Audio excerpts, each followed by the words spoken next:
Videography. How's it going, Gordon? Dennis. Peter. Oh, John. That's one for the whole thing, right? We didn't have to have one for you. No, one for the whole thing. Yeah.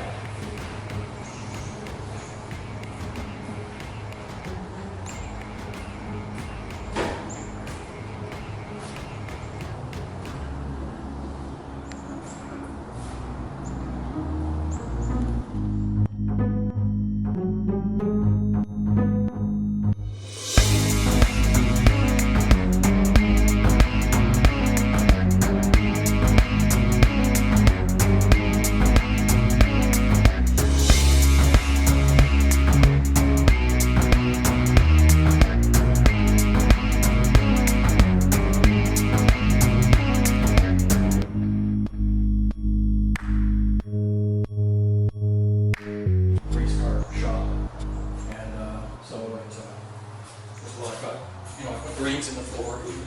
So that half of the garage floor is dead level. And then starting here at the main beam, it starts to slope into to the drain. And I've got hot and cold running water here, so that I can wash cars and do all that in here, and then just squeegee the floor wire to hang it up. And then this is a Corgi Articulio Master 28, so instead of a tire machine that's Porsche proof for doing Porsche sometimes. Doesn't touch the ring? Doesn't touch the rim. And breaks the top and the bottom, and this little lever comes out and pops the tire on. We used to have a rotary table one that was just a gym workout to try to get the tire. And if it was a low profile tire, you didn't know. And the slicks that I use on this thing you couldn't even break the beam. Just didn't have. So this thing's got lots of power. It's got an air leak right now, so it's not hooked up. And then we got a digital balancing machine, which is actually works really well. Balancers diagonally, and it's easy to use. This is old fastness. Oh wow! This is OCD management. Yeah. So this is metric. This is SAE. And then there's down here. There's just supplies and lots of blocks and tools that just don't have a home anywhere else. Scales, Japanese sets. Beer fridge, of course. And old helmets. And this is a utility room. So it's got water crystals. Also, big compressor, nitrogen tank. Nitrogen's plugged in here. Unfortunately, it's not underneath somewhere, so we can't leave the tank to run. I've got green hoses for here, red for air. I was going to have high pressure nitrogen there for air jacks when I have these results. And it's got in-floor heating, so there's a boiler in there that heats all this. And again, larger tools. And new little floor strip thing that are going on. And then what I never did hit over here, there's a little foil carpet. Forget to put parts on when you're doing that. Yeah. So it parks in, so these are all tools, this is all sockets. Everything you need. And wrenches, screwdrivers, everything. Everything you need pretty well. Air tool, power tool. These are all the battery power tools, which are great. And garbage. In here, keeps it on the center. Yeah, there's a Rousseau cabinet. Unfortunately. But they are good, commercial spray.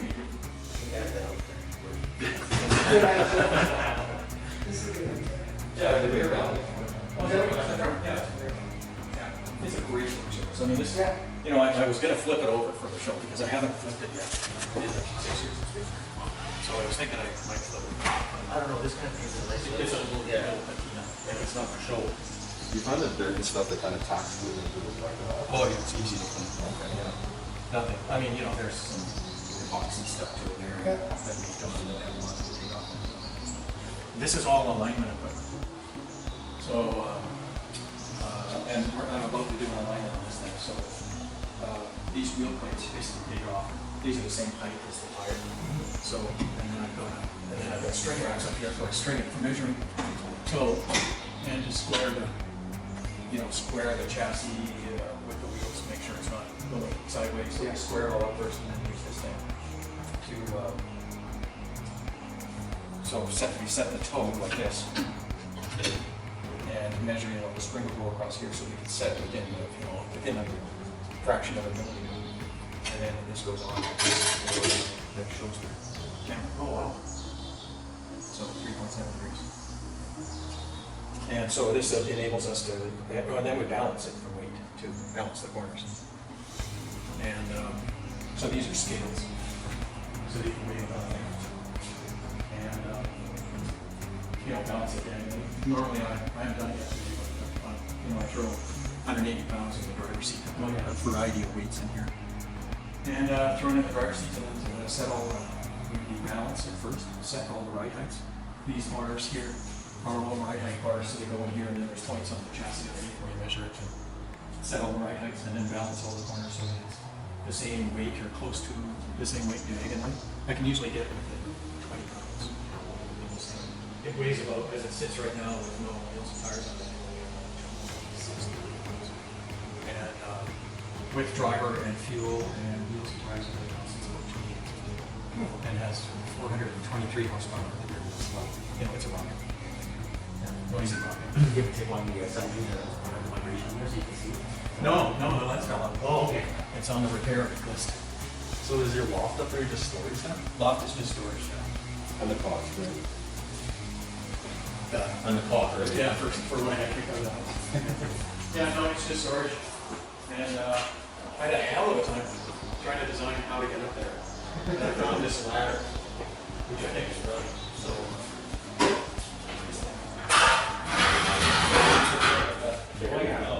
and then you can scamper up and down, and I put a hoist up there for hauling wheels and tires and everything. I was gonna ask. Yeah. So there's a little gate that opens there, and then that hoist. It's just there's a battery up there. It's the whole hoist thing is from made for the back of the pickup truck and this thing stuff in the pickup. But it's a crate. It'll lift 1,000 pounds, so you can easily strap it together 4 wheels and tires from a high end to a Straps there. yeah, just those straps in. Oh, okay. Yeah, there's just slings. So is this a real GT3 truck car? Yeah, It is, eh? yeah. And just open the door. It's not one that you built. No, it's a real car. Yours came like this and everything. Yeah. Yeah, something like that. It is this car. Okay. So it won Daytona in 2005. Oh. Yeah. So when I was rebuilding it, I took the rocker panels off and this brown paint was on it. Yeah, it's got air jacks and down the whole.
a sales pitch.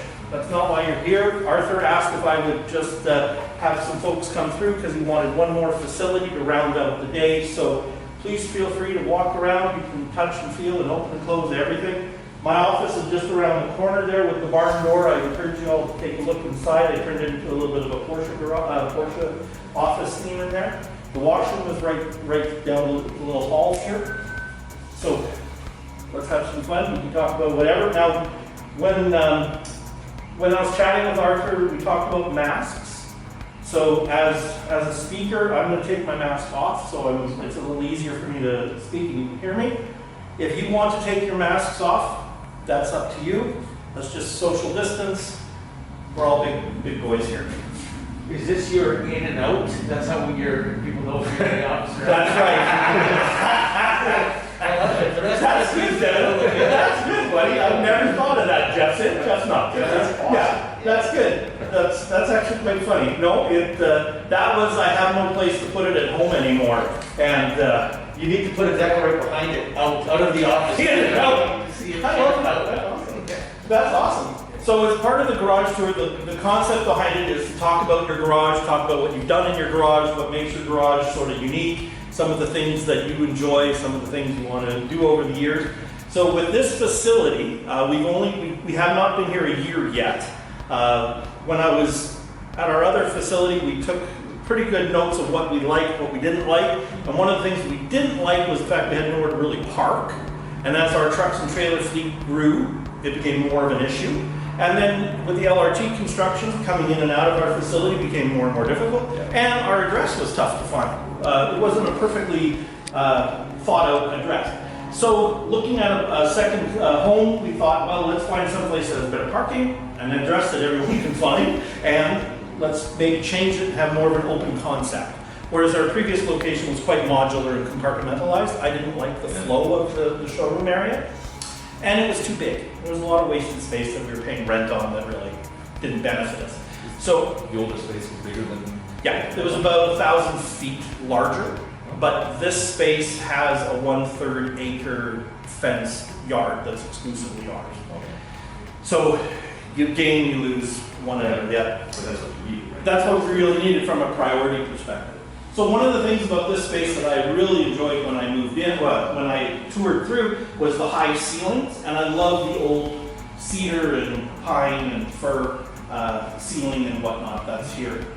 This is a 66-year-old building, and it started its life as a body shop.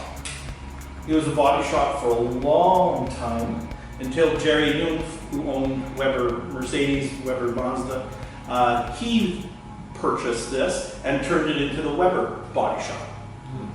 And ran that for a long time, many years, and then converted it, moved the body shop next door, and it's no longer a body shop, like it was hidden. He converted this into a storage warehouse for his clients' winter tire, summer tire swap. So from where Ken and Perry are standing back was all racking, hilty to the floor, and that's where all the tires were. And from where Dennis is standing forward where we are, this was rows and rows of the SL hardtops, removable hardtops, and they had special racks for them. I've seen photos of it. It actually looked kind of neat the way they had it, because it's all the different colors and everything like that. And that was a solid wall right there. And a little man door, a very short man door. Ken would have had to duck to get through. It was just 6 feet tall. We barely could walk through. And then Weber, when he sold, they moved everything, I don't know where. And then this became a landscaping company's showroom/offices. They didn't change the configuration other than they added that balcony or platform up there and that funny little staircase coming down. And then there was a full staircase coming down to the floor. And from about the red cabinet to the window to where Gord's standing was a huge composite deck sample. And over here were all the different railings and things of that nature. Filthy, gross, so dirty. The floor was raw concrete and it was just embedded with grease and dirt and stain. Oh, it was just horrible. The window coverings were the aluminum window coverings, and they were bent, some were missing, they never were clean. So when we walked in here, you had to see past all of that. The landscaping, there was about a 10-foot shrub that went the full length. There was no grass, the sidewalk was just blown away. So we had to redo all of that. Finally, we tore down this wall and we created that area with the 10-foot walls, a little storage room, my office is there, and then a demising wall into the warehouse. Redid the bathroom, got rid of that staircase and the deck and all the rest and everything. So all that up there we kept. The landing, because all of that stuff was in my house. And Angie, my wife, basically was like, get it out, put it somewhere, get rid of it. And so now I finally had a place to put all my junk is in instead. That black wall I still want to put, I have some red barn boards, some 60-year-old barn board that I'm going to put up there. And I have a gigantic GF that I'm going to put up there. We just haven't had a chance. We just did baseboards about 3 weeks ago. So we're still a few boxes to do, to unpack. But it's getting there. I can see your telescope's going to get you lots of use up there. Yeah, we've been here, well, the end of September will be 10 months. So it's, Been busy. yeah, and plus we're working, plus it was COVID, so, you know, staffing this year was, well, or still is, it's just such a challenge to, oh my gosh. Anyway.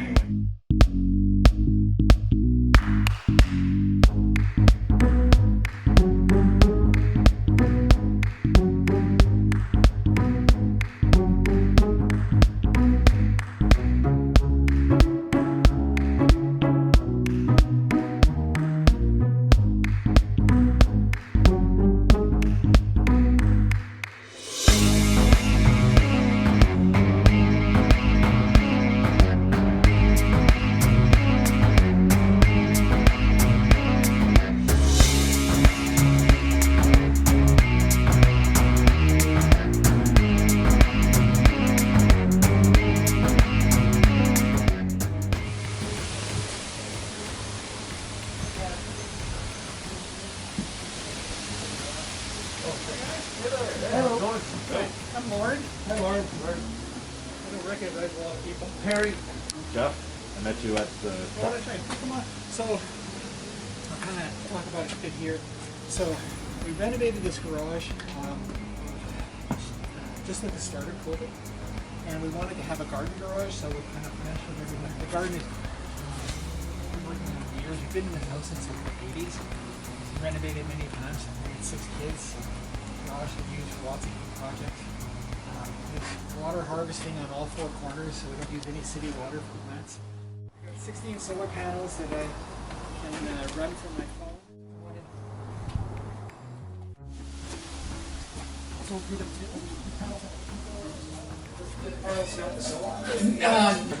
So we pushed the garage out 3 feet that way, and we put an engineered beam in, and engineered screw tiles in, and they're actually standing on the old driveway. Right? I can see that. Yeah. So that allows me to have enough space to be able to move this car right here. And I use these. Can you see these guys? Yeah. You're all familiar with Oh, this? it's, yeah, it's skates. Yeah. So I put them on there, swing it up here. These little red dots hold my bike park, and my parking there. So you can go right up. And then, so I wanted the garage to be kind of like extra living space. Everything can be slid out. So when I go to wash it down, just push everything over that side.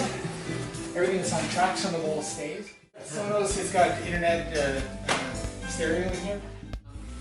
Here's my ski locker. So I was a patrol with Jasper. When we were a 20-pound best to go skiing. I did 10 years of that every 2 weeks.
much more jerky than this. I was gonna say, that's like a bucking horse. I never drove that in automatic. I didn't like Well- going in seventh gear in the city.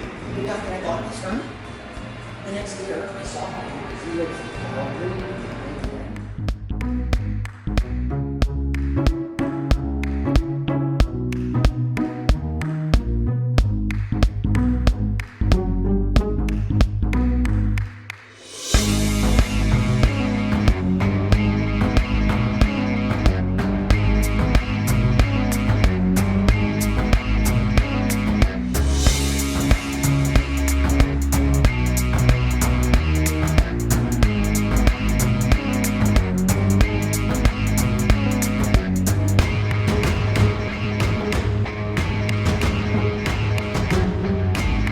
It's a C2S wide body car, which is even more rare than the twin turbo.